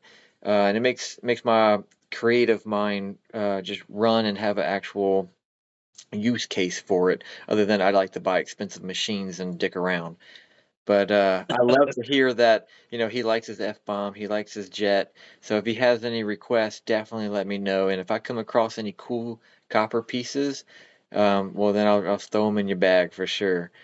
Um, but do you like to create anything? So that's actually something we've talked about. So we buy a lot of hand pours, and that's something that we kind of started looking into, like the cost of a furnace and all the materials we would need for it. And so if we get into it, we're going to start doing hand pours. Yeah. What is it? You can call it. Hey, that's the uncapped bust right there. That's I made that one. It looks like shit, but also it's awesome. It's silver titties, and I basically did what you're talking about. I kind of watched some YouTube videos, talked to a few people, like, bro, I've seen Let's Go do this live on his Whatnot show. You basically just put the silver in this thing, turn it on, set a temp, it melts it, then you freaking get your gloves on and you get your little tongs and you pour it, it comes out perfect. No, not at all, nothing like that. It's not as easy as Yeah, it you pour looks. you if you pour it too fast, it causes bubbling. Oh yeah, there's a lot to it. I mean, I've like you said, you watch videos. I've read up a little bit on it, and I'm just like, man, I would hate to go and throw. an ounce and a half of silver in it just to ruin it, and then have to go and just scrape it off and remelt it and hope you can pour it back into a bar or something, So, it's one of those things again, like I said, I got to be educated around it before I start taking those risks. But it's something I'm looking into. I'd love to do some pours. I may just start out with bars and start out with, just like a stamper and an imprint on it. And then maybe eventually work up to, something like Let's Go does. I mean, gosh, I could only wish I could ever be that good at doing something Bro, his because shit's fire. yes, it is, man. I'm just like, and I say it every time I'm in his show. I'm like, bro, your talent with this is amazing. And he's like, oh, I just do whatever. I'm like, no, you don't do whatever, dude. You do badass. Like, that's badass stuff. Yeah, he's making all these. I'm a gun nut, and he makes all these different types of guns, and they fit in the hands of Lego dudes. The first time I saw his show, I was so addicted. I was like, "This dude's the coolest." Can I show you something? Yeah, I got a buddy. Do you know Vet Bet? yeah, Okay. yeah. So I bought from him here recently. So he 3D prints these little robot looking dudes. You call him a vet bot. Now the white part's just a stand, so he can let me show you. So he can stand up like that. But Yeah, that's the 395 sword, like a little samurai sword, and it fits in his yeah. 3D printed robot. I'm like, bro, that's such a good idea, dude. You're gonna kill it with those. Cause he's vet, and you call that a vet bot. And I thought that was such a great idea. I actually have two of them. And they're on my table right now. My idea is that like, hey, we're bros. Can you make me another one? So I like selling other people's shit too because it gives me variety on my show, but also I'm promoting, my friends. But is he copycatting Let's Go? But like, if you were hand poor, wouldn't you want to as well? But it's different, He does the guns and he has some swords and spears and different things like that. But instead of Lego guys, he prints his own thing. I thought that was really neat. But I think the way that you research and your mind works, I think you would end up being great at hand pours. I think you should do it. Well, yeah, I'm gonna look into it. I'm gonna look into it for sure. And they'll make So t-shirts. Don't forget. yeah, Like so the that, wife does her t-shirts, she does her koozies, she's got some talent around all that, and I know she's done some shirts for you guys, and they've turned out. I feel like they've turned out great, and yeah. one of the things that we like, and part of the reason why I think we've gravitated toward you guys is the promotion piece, right? You guys trust us with stuff, but then it's also promoting each other. I think me and you had a conversation on the phone a while back, and it was like, bro, anything we can do. You talked about the copper rounds. Put your emblem on the back of it, man. We want to promote you. We want you to grow along with us if we're growing. And that's one of the things that we have been very, very open with people with is like, if you're part of our circle, we want to, we hope that you would bring us with you, and we want to bring you with us. We want all of us to grow. We want all of us to be successful. And I say that, and I'm sitting here at the desk, and we got the Mrs. Sexy Silver around Yeah. here. That's my You girl. know, yeah, yeah. So we Awesome. keep this in a lot of our shows, and we show our stuff off, and we're like, hey, Look at that piece. Sexy Silver does these for us, and y'all reach out and watch their show, and they do amazing things, and but it's also on the flip side. You guys had the shirts on y'all show, and y'all promoted my wife and promoted me, and it's one of those things where it's like, man, if we can help you grow, we're going to do it, and we know you're going to do the same in return, and we love it, and that's the thing that you said, community, right? It's a great community. Well, we've met another couple of streamers before, and I know that we're planning a trip out toward North Carolina, and we've mentioned, hey, we need to stop by and visit with you guys and meet up with Southern and Jones and Kitty, and we're hoping that we can meet the people we've really grown close with through the app. One of the things that I think is great is you meet these people through the app, and the connections you make, it shows that your community can be outside of just your hometown. The community can be people that you meet through this app, and it brings it brings a joy to us to know that we can meet great people, we can have conversation with people, we can joke around with people in the same ways that we do here at home. but yet we can be just as close with those folks that we meet online that we are with folks that we have here in our hometown, and we love it. It's great. The community's great. The support's always great. I think about the awesome things that people do for each other on there. Like you sending those copper rounds with our decals on them are it's just awesome. And you're like, I just want to do it for you, and I'm like, okay, well, let me buy it from you, and you're like, no, I just want to do it for you. It's amazing. And we've met a lot of great people through the app, and we hope to meet more people, but we also hope to meet a lot of the folks in person.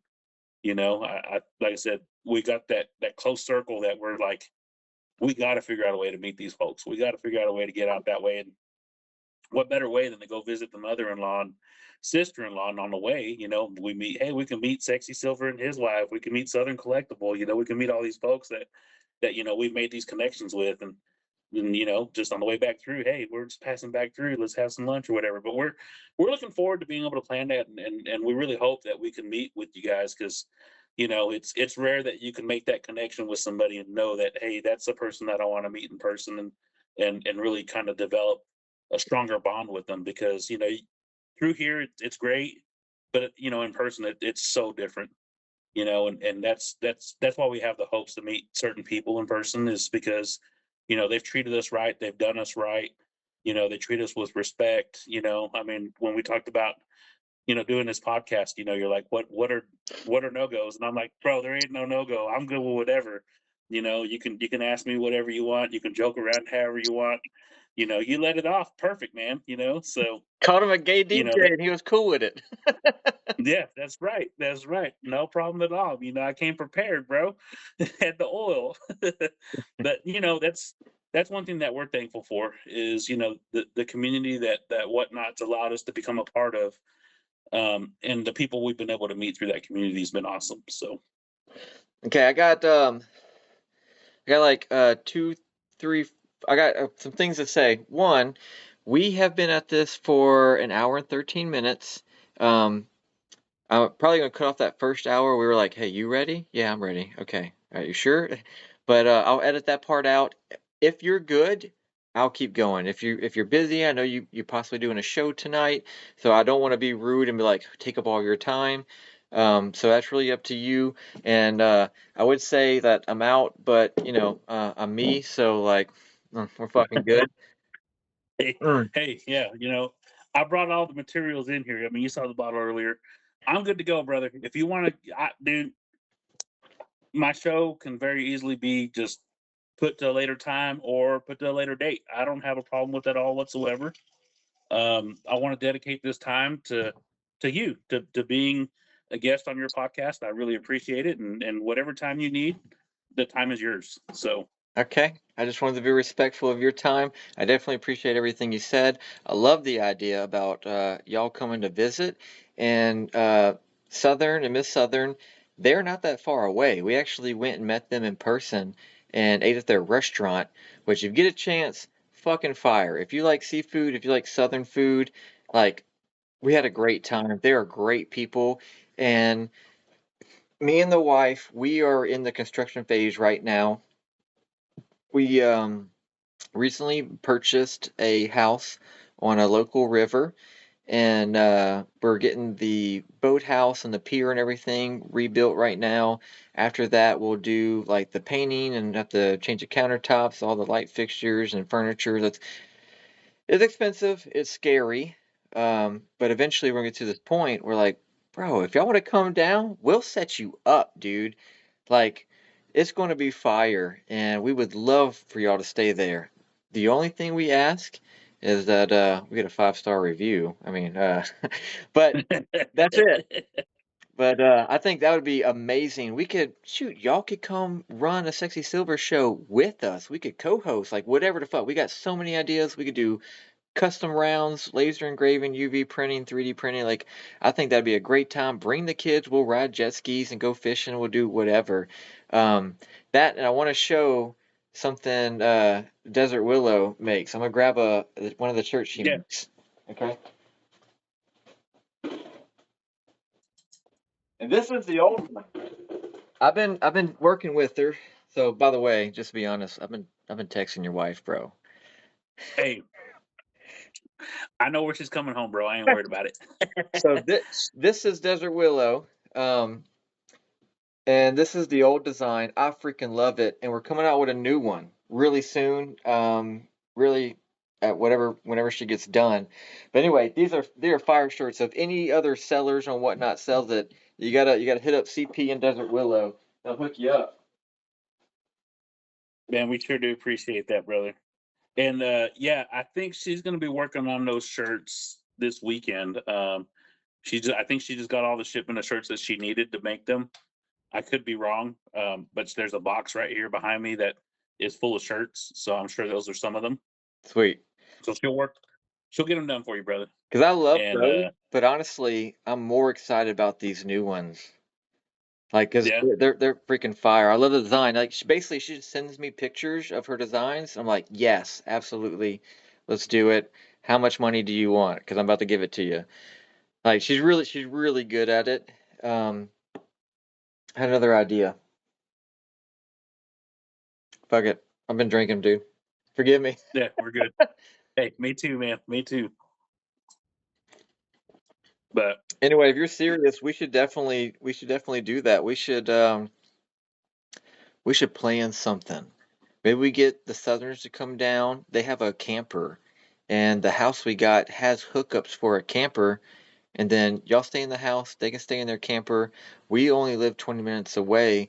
We can go out in the river and literally, if you're serious about this, we'll get. I got some buddies with boats, and so we'll have whatever watercraft we need. We could literally all show up there, hang out, let the kids run around and play. We can hop on the boats. There's restaurants and bars. So, and some of the bars actually have playgrounds outside where the kids can have a great time. We'll get burgers and beers and just ride on back to the house. Like, it'd be a great time. shoot, yeah, yeah. Well, and that's the thing is we kind of talked about maybe taking our fifth wheel out, All and right. because I'm definitely I like to have my own space. Like so when we go visit my mother-in-law and my sister-in-law, that they got a decent house full. And I'm just like, man, I'm tempted to take the fifth wheel out, but ooh, price of diesel, man, it's rough. Yeah. So, but there ain't nothing like sleeping in your own bed, and that's my own bed when I travel. So, but either way around, I mean, we're serious about when we get out that way. We want to meet up with you guys, even if it's just to meet up for dinner and drinks or something like that. But we definitely want to meet you guys, and we're excited to meet Southern and his wife, and so we hope to make some of the rounds as we travel through. I think the plan is I'm going to take about a week and a half off from work, and so is the wife, and we're just gonna hit the road and take our time getting out that way and see how it goes. We have some other streamers that we follow that are up in the North Carolina, Virginia area that we plan to go visit as well. So, but I think it's gonna be a good time. I think if we're able to do that and make it work, and it's that's part of also why we've been in a little bit of a push to have a little bit longer streams, especially on Saturdays. Is like what, we could have just one really big show, and then that money hits the bank on Monday, and we can do whatever we want with it. Oh, We can yeah. go and we can take a vacation and just use that for vacation money, or reinvest or whatever we want to do. But it's one of the things that I would say, and that's we talked about game changers, earlier, and that 1,000 cell payout, man, that's a game changer. And we watched y'all show that you guys hit that 1,000 cell. Like man, it's like it's nice to finish your shipping, then hit transfer money, and then for us, it's not the next day, it's the day after, because the way our banking system, the way the bank works for us is you'll get that, you know 24 to 48 hours later, and it's 36 hours later when we get it, and but it's nice. It's such a game changer to be able to say, okay, we got that money, we can set some aside and use the rest for reinvesting. Set that aside for the instance we just the coin shop has a damn good deal, and I got to go buy some more. Like earlier this afternoon, we went to go eat dinner, and I called the coin shop and I was like, hey, what's the deal of the day? And they're like, 1 ounce rounds $1 over spot. I'll be there, you know. Hell And yeah. it's like because you can't buy silver $1 over spot most places, and the fact that they do that, and then we can turn around and you know break even or maybe make a little bit on it, we're going to do it.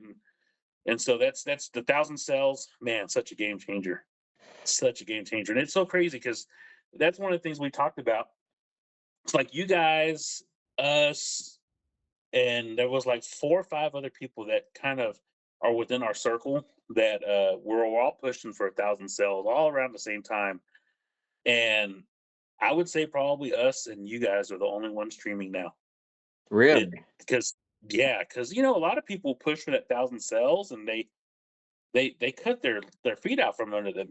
They don't realize that, well, if I buck and go every single 1 ounce round and I sell 10 of them for $28, that $5 difference. I mean, it's killing you. You can't go back and reinvest, and For then real. they turn around and it's like, well, I don't have any money to reinvest. I can't run another show. So, and that's when we jumped in y'all's show and we saw you guys doing it. I mean, I was like, bid it up, bid it up. We got to help them out, and because we know that the push for 1,000 cells is tough. And, the great thing is, we have, you guys and us and, several other people.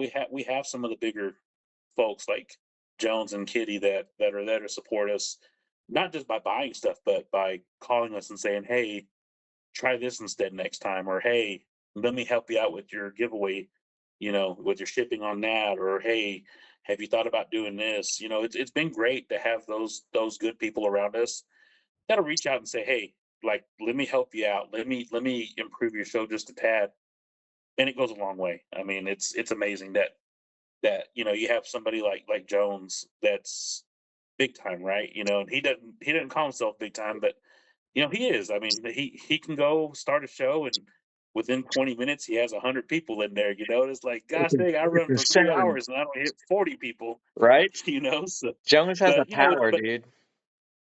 oh yeah, he definitely has a password.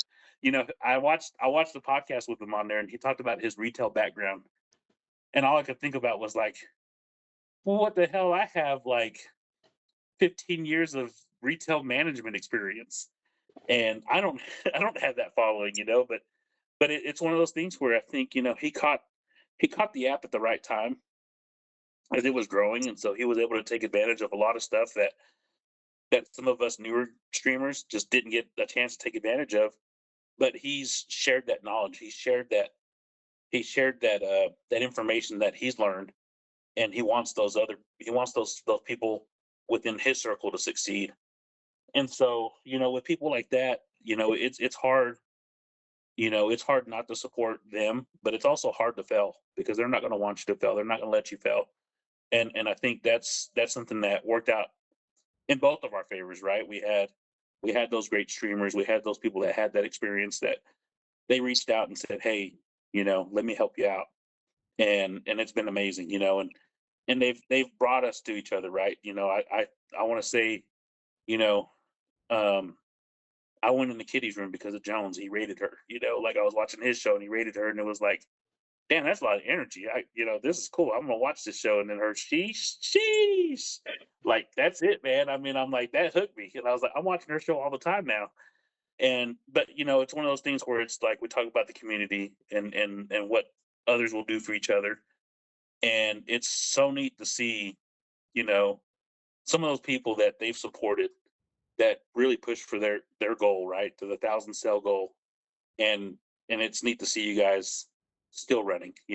It's tough to see some of the folks that we watched. They're not running anymore, and we may reach out to them every now and then, and it's very rare that they even respond on the app. So it's like, man, they really probably hurt themselves on that stretch. So there's a couple of new streamers that have reached out to me, and I tell them the same thing, like, hey, how much do you want to push for the 1,000 cells, and how much are you willing to lose going to that? Yep. Because you got to be willing to lose a little bit. Starting out. But once you get to that point, if you get to that point and you do it right, I mean, it's a game changer. You start. That's the turning point. That's where you start making money, and it's true. And that's one of the things that, like, because of the folks like Jones and because of the folks like Kitty, Southern, the Gibbies, all those folks that have reached out and said, "Hey, let me help you out. Let me give you some pointers." I want to pay it forward. Like I want to go and find that new streamer that has somehow or another come across my path that I can help out. And it's it's part of that community, right? It's how do we help each other out? Because if I'm helping them out, they're going to help me grow, and in turn, with their growth, they're going to help somebody else grow, and it turns into growth for me as well, somewhere along the lines. And so, it's one of those things where, crossing paths with folks like you guys, it's been amazing, and we can't thank y'all enough. I know you come into our show, and it's immediate DJ Daddy. Like, even if it's in my wife's show, hey, where's DJ Daddy? And there he is. I love it. And of course in your shows when you do your DJ voice, Just oh so my much gosh, fun. dude. Oh my gosh, you want to talk about like making us laugh, and it's like, whoa, he completely flipped the switch. Like, and that's like radio voice. It's not even like DJ in the gay strip club voice. It's a radio voice, and but we love it, and so there's just people that I'll continue to support if it's financial, if it's you know hey, I just want to come say hi, like I just want to see how you're doing. I think there's an interest in knowing more about you guys outside of whatnot. Absolutely.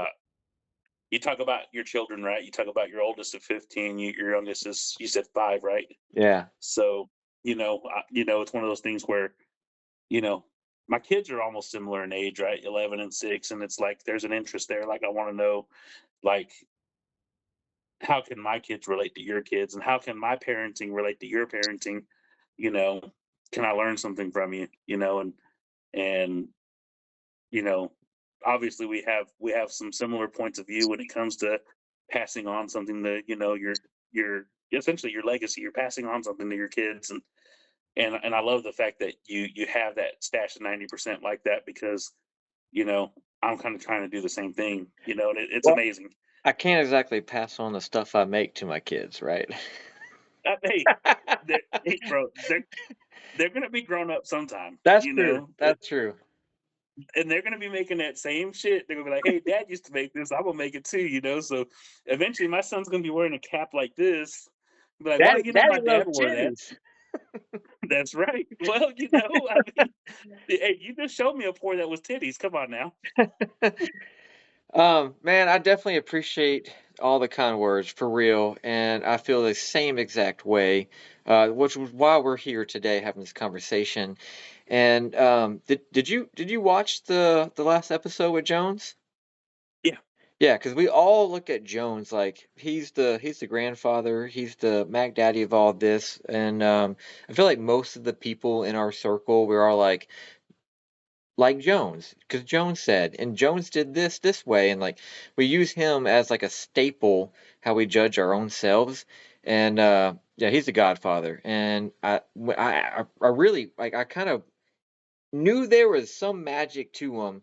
And we got to the point in that episode where he's like, it's building relationships. I was like, that's it. I couldn't put my finger on it. That's it. I wanted to say it was your demeanor. Like you said, his history in retail sales. Like I'm sure everything plays a valid part, but it really is just the way he builds relationships. And I think people are drawn to him for that magical superpower. But you mentioned the road to that 1,000. If you can stick it out, yes, it's absolutely a game changer. And as much as I love Jones and everybody else, Kitty, I love Kitty in the most respectable way. Miss Sexy knows this. It's not like I'm like doing anything on anything that's incorrect. But, and I don't even know if I've told her, and I probably should tell her, but we've talked, and like I wouldn't run for a really long time. Like, man, I'm probably gonna lose some money on this shit. People complain when I don't like ship the fastest, and like I stopped doing givies because fuck that. It seemed like all my gives were going to people that didn't give me a penny, and I was like, nah, Hmm. that's not right. But really, it was Kitty was like, look, you're doing great. We love your pieces.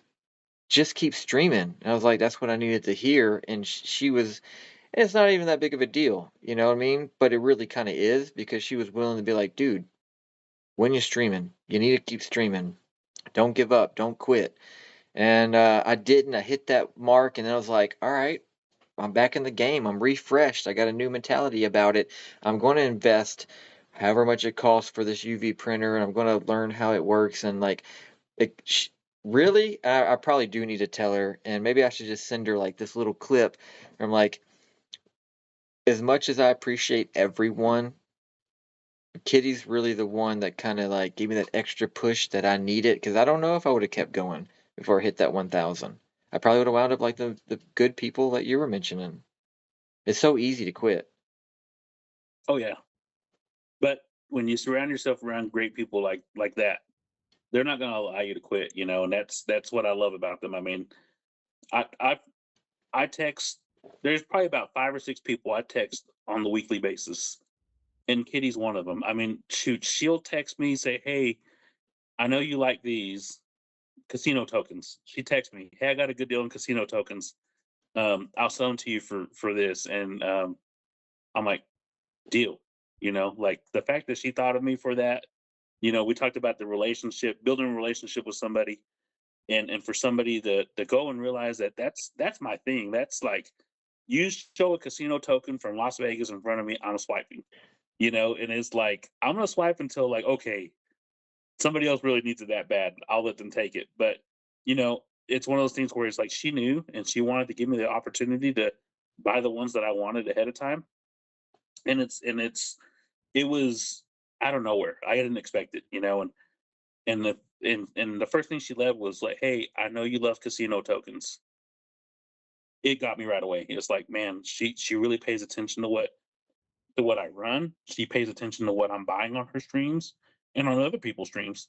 Good people. And so that shows she shows interest in people, like a personal interest.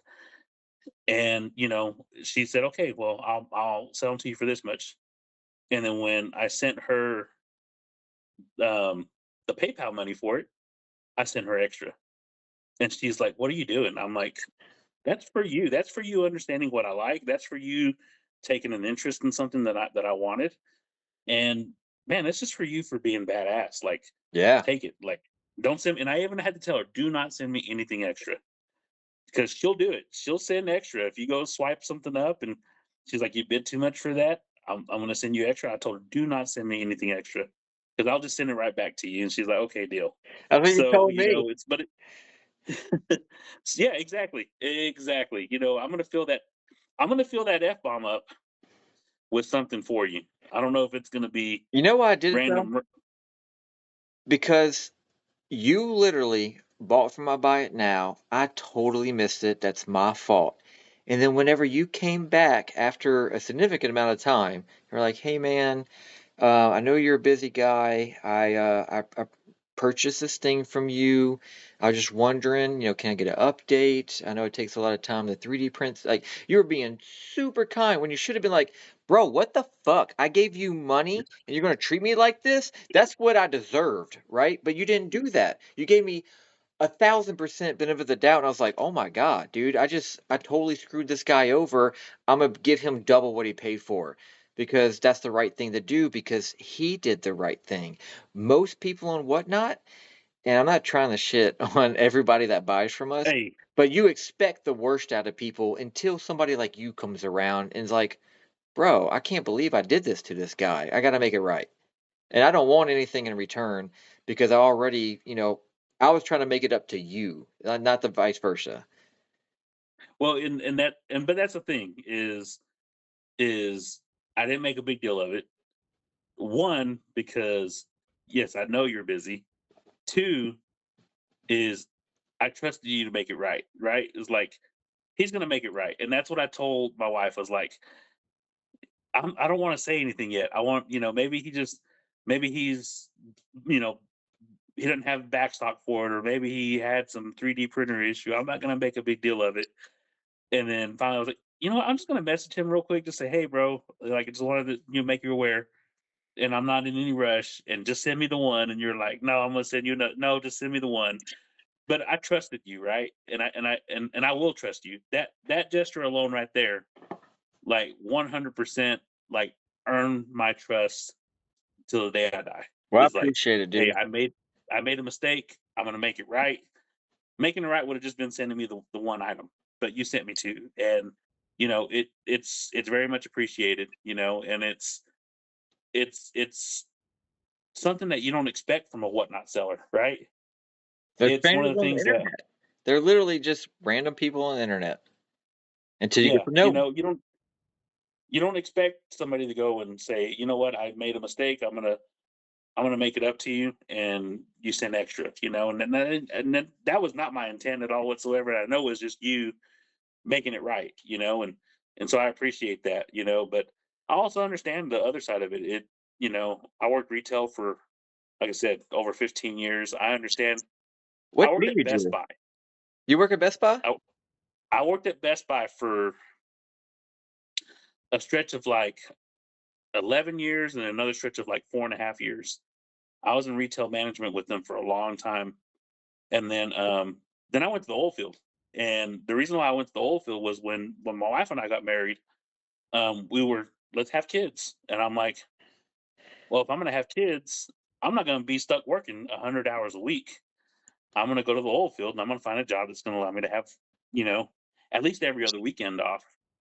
And I can spend time with my family. I'm gonna be home at, 4 o'clock in the afternoon every day. And so I left retail. And a lot of people don't realize, like, in retail management, it's almost like McDonald's. If you're a manager at McDonald's, like, you make some bank, and I made really good money with Best Buy. And when I left, I actually took a pay cut.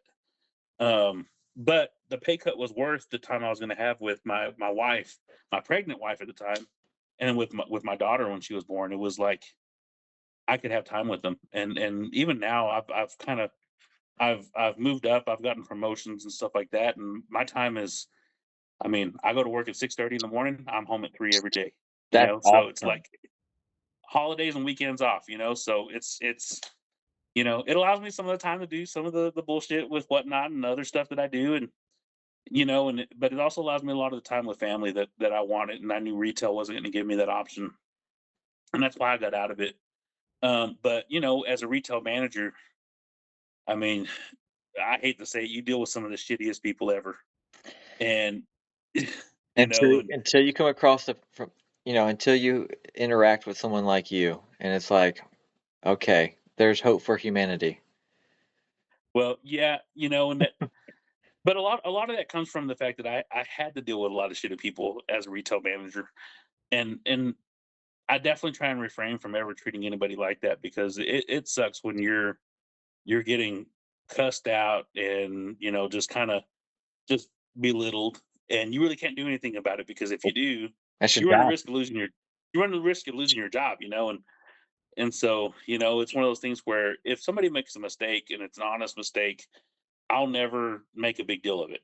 Now, if it's a mistake that was like blatantly done, then hey, you're probably gonna get a Karen, in the male version coming out. It's like, sorry for you, but that's just the bad news for you. But it's one of those things where it's like I've been on that end of being mistreated. My wife's been on that end. Actually, I met the wife at Best Buy. Really? So yeah, yeah. Getting No, paid the picking funny up story behind chicks. DJ so Daddy. so Okay. so what's so funny was What was she buying? no, she wasn't buying, she was working. Oh, okay. Yeah. So the old store manager that worked there, because I was one of the assistants, he said, "I don't ever hire good looking women because if I do, I know you'll be betting them."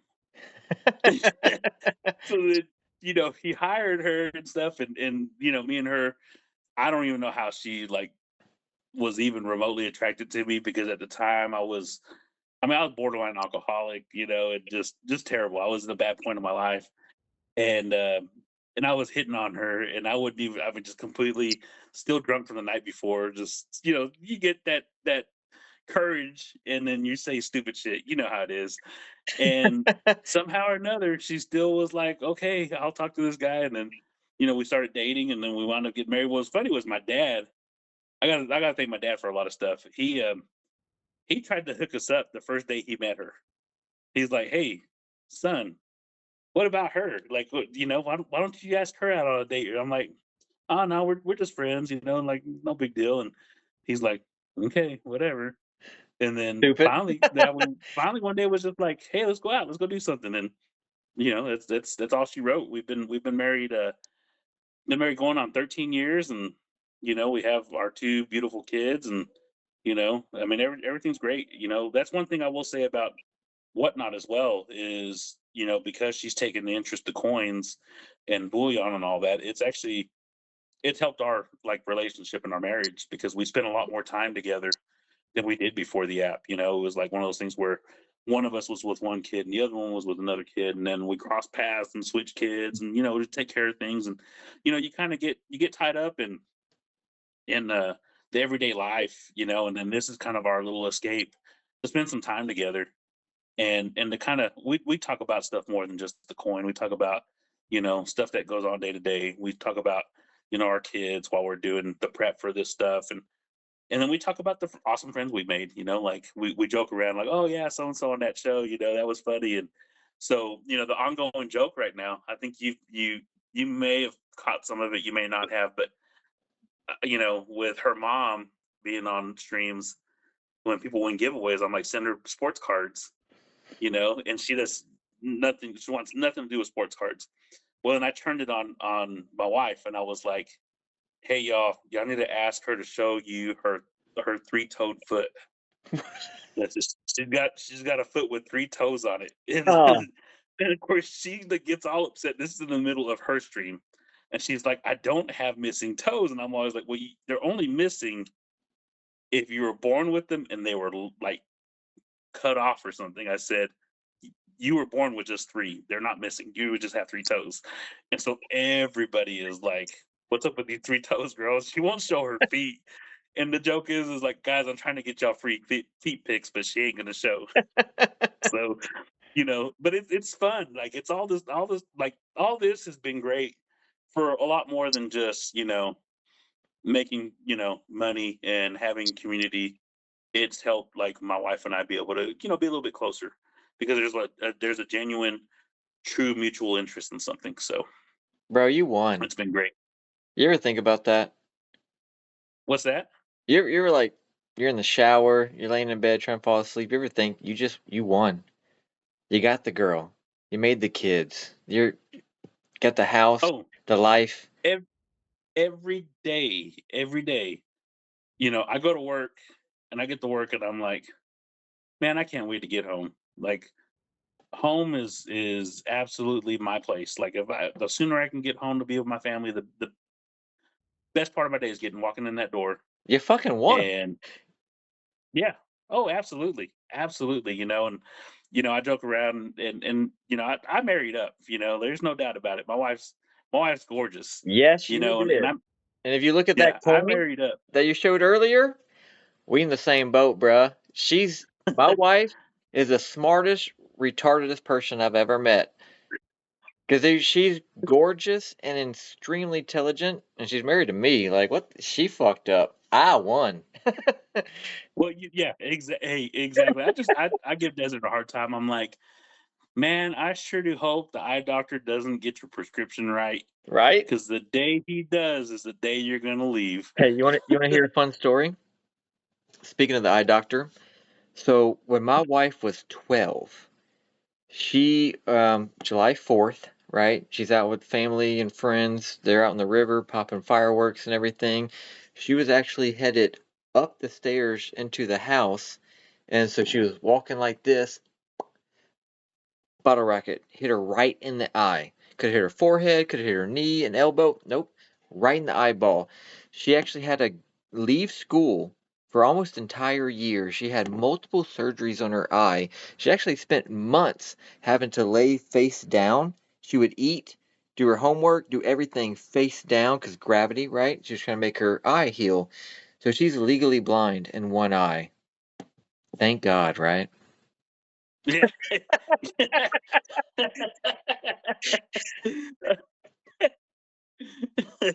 um, it's, that's funny. I won, That's dude. funny. Oh yeah. Oh yeah. Absolutely. Absolutely. No, that's crazy. Yeah. Yeah, so No. we're totally on the same page with the kids, the wife, the winning, all that. Man, I remember looking back in my early 20s, not having a clue what life was, just trying to figure it out. And then looking at me now, and um, I don't know how much I've told you in the past, but I honestly feel super blessed. And maybe now we're at the point where the whiskey's talking. But me and my wife, we run a couple of businesses. We work from home, and that's my best fucking friend. We're with each other 24/7, and the only reason we wouldn't be is 'cause I went to run an errand. You know what I mean? Like, I don't even go to work, dude. I wake up, I'm at work, and some people would think like I would hate to work from home because I never get to leave, but everything that I love is right here. So, honestly, it gives me time to be creative, to do things like we're doing right now, and meeting people like you. And absolutely love it. And maybe I'm just bragging because, my retarded ass found a blind woman that that thinks I'm attractive. But man, I love it. We definitely need to meet up. We're at a hour and 45 minutes, and I swear to God, I respect your time. Where you said you're gonna start a show at 8:30. It's 8:34 right now. I still got a whiskey, so I'm down to keep going. I just want to give you that option if you're ready to back out. Well, I'm not going to run a show. I'm going to go ahead. Probably need to go run and grab my tablet so I can just change the date on it. But no, like I said, I want to dedicate time to strictly doing this for you. And if you want to keep going, we can. If not, we can set up, like you said with Jones, we can set up a part two and catch up again. Maybe we can do one in person. Yes, That way, it's face to face. yes. We could do it at the River House. Um, Yeah. we definitely need to set something up for sure. Um, we definitely do a part two, and I know everyone's busy, so it's kind of hard to schedule out some time to actually do this, where you lock yourself in a room. And I think at the beginning of the show, your wife actually walked in, and you're like, "Bro, I'm podcasting. Get out of here." I was going to tell her to come on in. That's what I was going to do. But she just kind of cracked the door and then walked right back out. You have her So trained. Good job. I mean, no, she has me trained. She has me trained. You gotta tell the truth. She ain't gonna watch this. No, no, hey, she's gonna watch this one for sure. You think so? I can't. Oh yeah, Tell her well, she because better she's get a watched a thumbs couple up. of them already. She better like it. No, she's gonna love it. She's gonna love it. The only part she's not gonna like is the three toes. That's that story. She's not gonna be happy about that one because that's Look, the ongoing joke. you gotta be acceptive. Frogs have three toes, and they do great at what they do. You know what I mean? We can't all be perfect. Oh yeah, absolutely, absolutely. By the No, way, send me a picture of that three-toed foot. I'm gonna put it on an ounce of silver. It's gonna be the best shit ever made.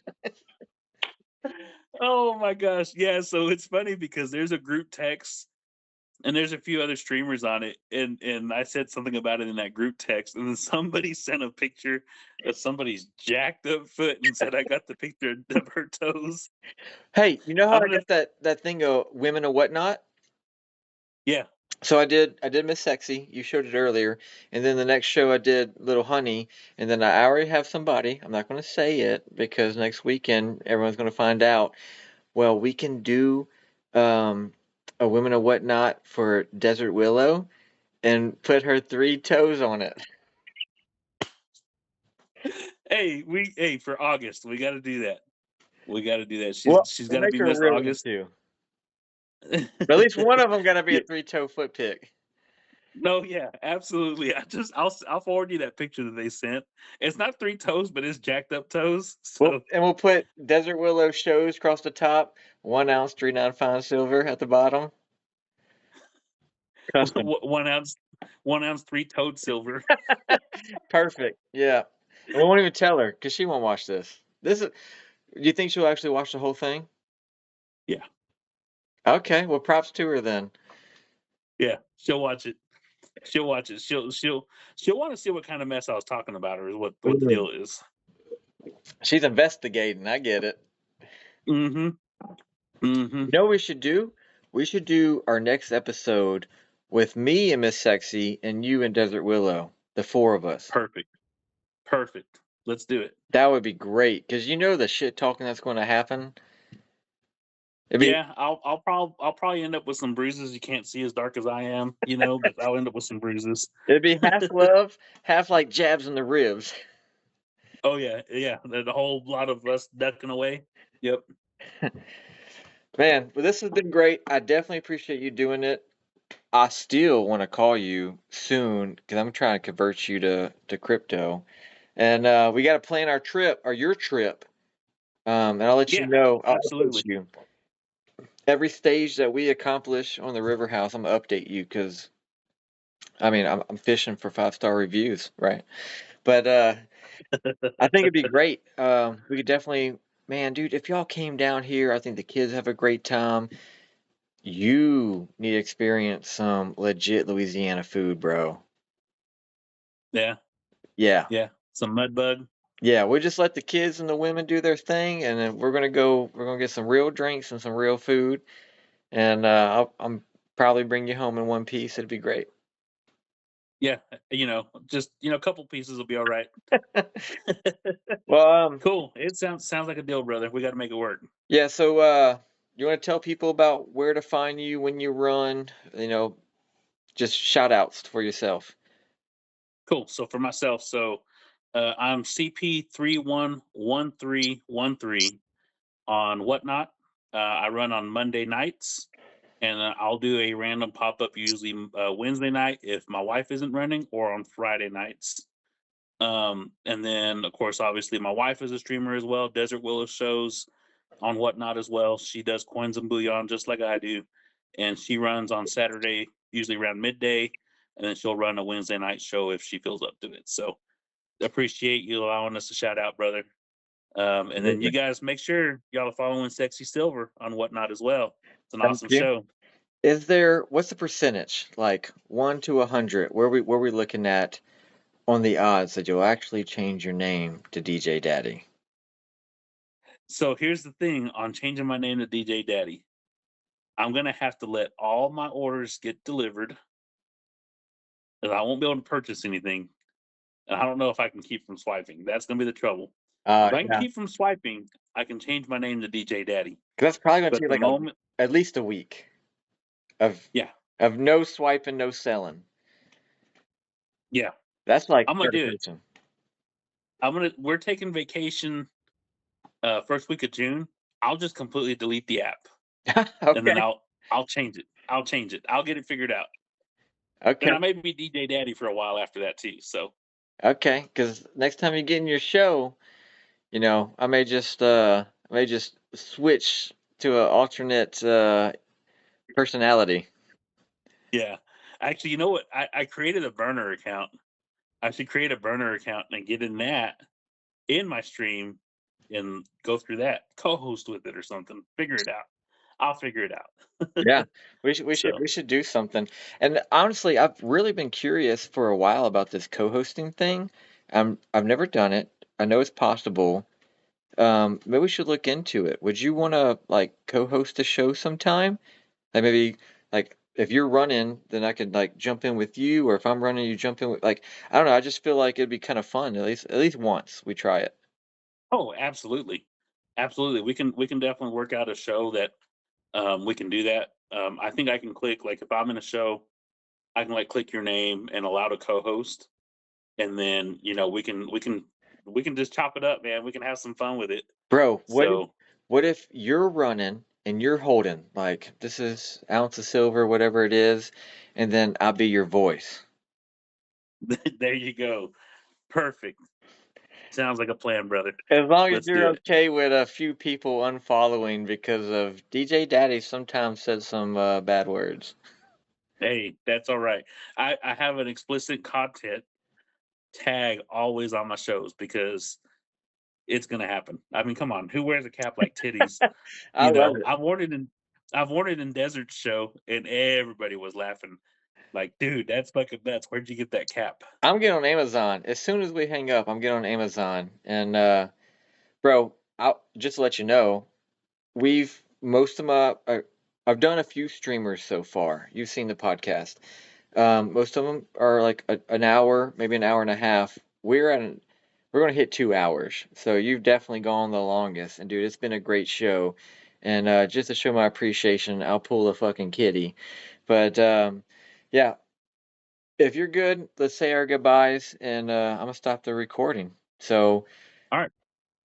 are you are you down for a round two with or without the women? Absolutely, brother. I Let's do think it with. I think we do with. We'll probably go like this episode, 5 views. With the women, 5,000. Oh, absolutely. Absolutely. I mean, it's just like running the show. If you watch your counter of people being in your room when your wife takes over for, Right? whatever reason you go get your refill. I mean, it that shoots up. It's like my wife when she runs her shows. It's like constant 40 people in there. I'm like, shit, I have to give away a 1 ounce round to get 40 people in my room. Yeah. So yeah, no, absolutely. 5,000 views. It's a love-hate relationship. You know what I mean? Like, I love the titties, but it's not fair, bro. You know, like we got nipples. Why don't that get us a 50 more views? You know, it's bullshit. I don't know. I mean, you know, it happens. It's just one of those things. It's easier for. I used to always tell my wife, if I could get you on a sales floor out here doing retail shit, like fuck, like you could sell it up. Like all these dumbass guys will be buying up stuff like crazy from you. Did I feel And like I mean, that's how OnlyFans started? And you know, you gotta, you still, even in the retail market, you have to be unique. You have to have something to offer that they haven't found anywhere else, which is why there's three X's in my name. Because I figure, bro, everybody has the 90%. Everybody has the 395 billion. Everyone has the numismatic stuff. Everybody has the same shit. So when I come out with titties, it's a little fucking different. hey, So, when you come out with a paddle that smacked your wife's ass, somebody's gonna bid that up. yeah, and I'm glad you bought one. I actually got a new one. Do you want to see it? I swear we're about to get off, but you want to see it? Yeah, yeah. Let's check it out. Let's check it out. I really like this one. You like Legos? No, I stepped on way too many in my lifetime. Well, return the favor, bro. Oh snap! Look at that. That's badass, bro. Yeah. That So hey, that's gonna be swiped on your next show. I might have to swipe it up, man. it's a fun one. But all right, dude, appreciate you. You're fucking awesome. We're gonna do this again. We're gonna include the girls, and we're gonna stay in contact until then. But definitely appreciate you doing this, man. CP, aka DJ Daddy. Everybody follow if you're Yeah, not following, because if you're not following, you're probably a transgender retard. So I'm just saying. yeah. Hey, all the transgender retards need a gay DJ too, bro. That's true. Hey, we're all inclusive. All Hey, right, thank you, man. brother. I appreciate you inviting me to join you, and wish you all the best, and we'll definitely be in touch. Longest podcast yet. You win, bro. Later.